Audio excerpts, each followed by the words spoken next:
pass. And they hassle, but he does it in such a way that it increases their love for him. That's the difference between us and Krishna. When we do something rascal, it just makes trouble. But when Krishna does something rascal, it's lovable. And it just increases everyone's attachment for Krishna. So we can understand that Krishna has all good qualities. Because even when he does something rascal, it's beautiful and it's attractive. So not that we can imitate that. We shouldn't imitate that. But we should all develop our relationship with Krishna.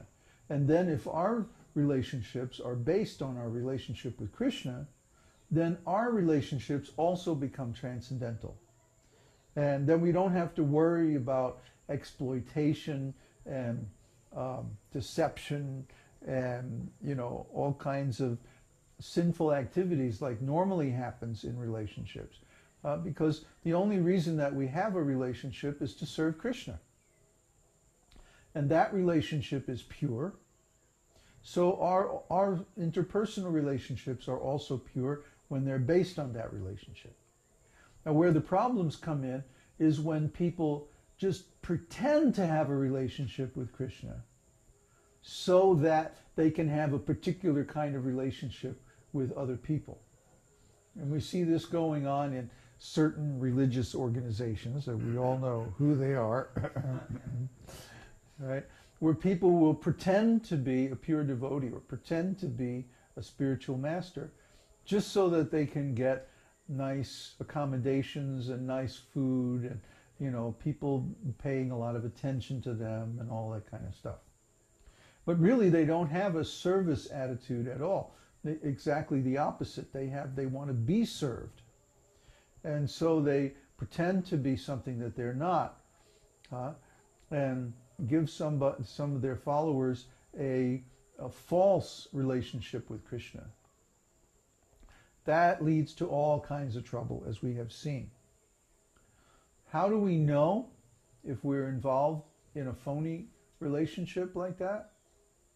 Well, we're not happy. Make them sing.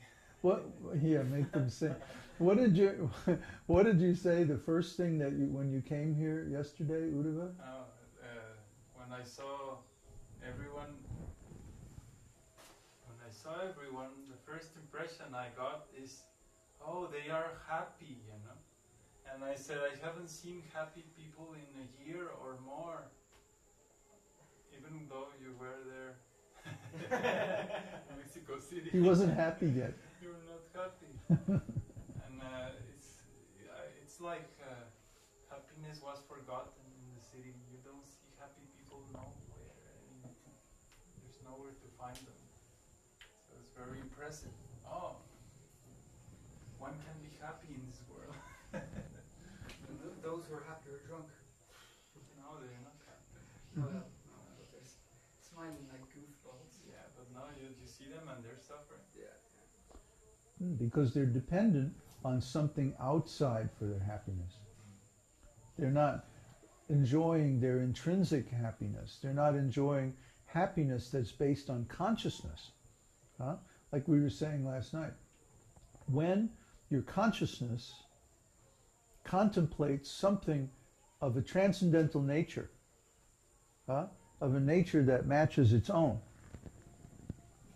then you automatically experience joy.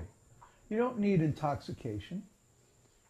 You don't need any outside objects of the senses or something like that to experience happiness.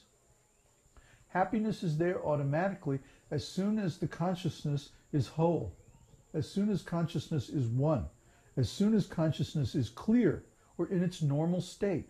And what is its normal state? It's transcendental. When consciousness is transcendental, it means it's concentrated on a transcendental object. And this is the actual technique of yoga.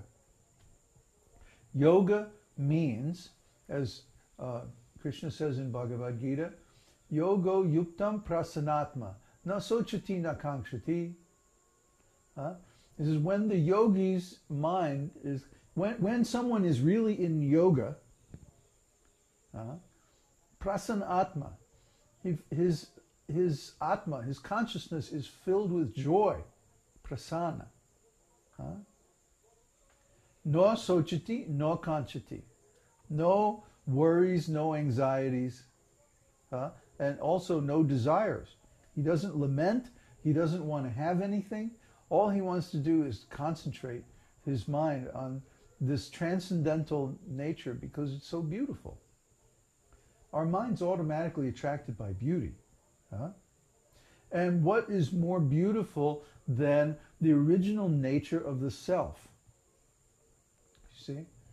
So if someone is unhappy, if someone is agitated, if someone is striving very hard for something in the world, or to have some position in some organization or something like that, they haven't even understood the second chapter of Bhagavad Gita.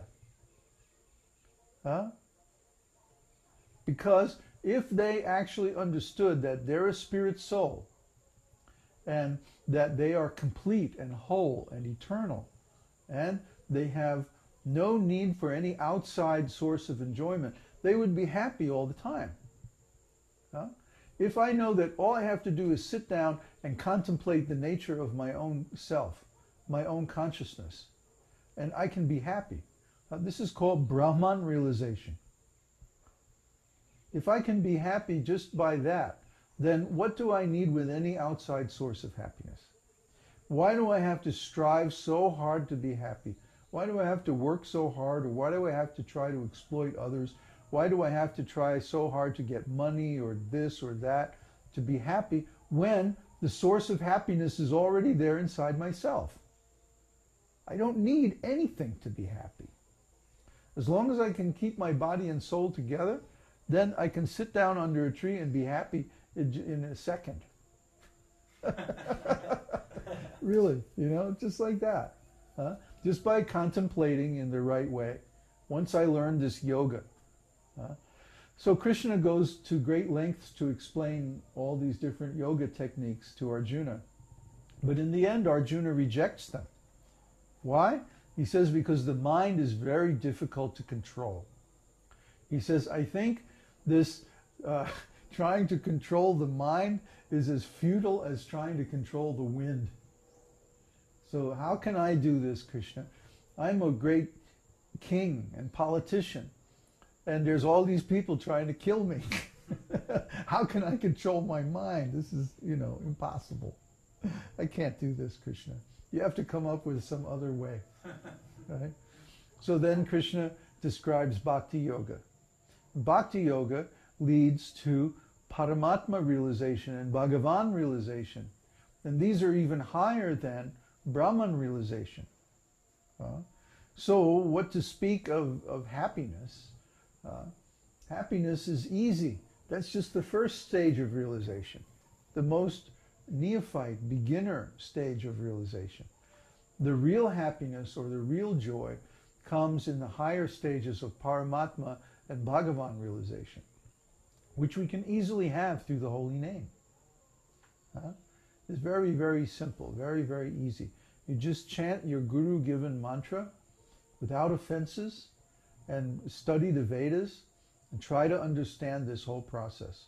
And then over time, it does take some time, it takes some discipline, then Cheto Darpana Marjanam, the mirror of the mind is cleansed. Okay? We don't really see things directly. We see things as reflected by our mind.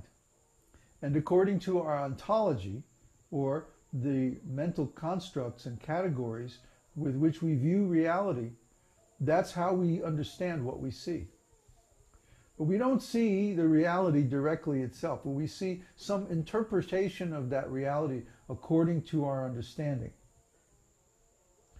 I made the example so many times, two people standing in a temple, and one is having this intense religious experience, and the other one is like, ho hum, when are we going to leave, The two people standing right next to each other, the same place and time, having the same kind of experience as far as their outward senses. But because they each give it a different meaning, they're having a completely different experience. So this is due to the difference in their ontology. This is due to the difference in their interpretation of what they're experiencing. So in the same way, everything that we experience, it can be pleasurable or painful. It can be fun or it can be boring. It can be fulfilling and satisfying, or it can be very frustrating, just depending on what we bring to that experience, our background, our consciousness, our ontology. When we have a transcendental ontology, then everything we experience is wonderful because it's all in relationship with Krishna. We see Krishna in everything, and we experience Krishna by every action that we do, because every action is dedicated to Krishna in service. So in